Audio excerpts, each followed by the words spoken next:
J'aimerais faire un rapprochement avec la Grèce, qui va punir de prison les activistes qui aident les immigrés illégaux à entrer en Europe, qui aident tout simplement les immigrés illégaux. Dans quelle mesure c'est possible de le faire également en France pour ces associations qui, eux aussi, sont des pompes à argent, qui, eux aussi, finalement, nous mettent dans une situation délicate dans notre pays et aussi en termes de sécurité?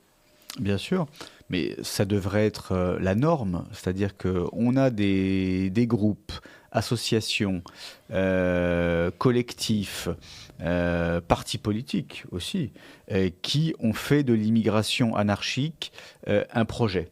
qui est à la fois un business, évidemment, et puis qui est leur fonds de commerce idéologique. Tous ces gens-là sont grassement subventionnés par l'État, par différentes collectivités. Moi, ma région Bourgogne-Franche-Comté a voté plusieurs subventions de 50 000 € à l'association immigrationniste SOS Méditerranée, voilà, pour faire venir évidemment toujours plus de migrants sur nos côtes, se foutant totalement après du sort des migrants et Bien se foutant sûr. totalement évidemment du sort des Français qui vont pouvoir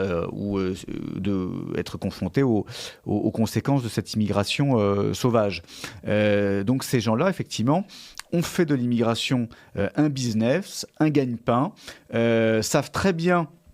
sur quelle collectivité, sur quel bouton appuyer pour recevoir l'argent public, c'est-à-dire l'argent des Français, pour un projet qui vise à tout simplement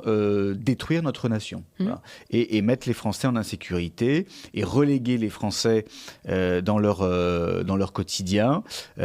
puisque plus on donne de l'argent pour l'immigration, et plus les Français sont obligés de se cacher, de se serrer la ceinture, de faire des efforts et tout simplement de n'être plus considérés comme des citoyens dans leur propre pays.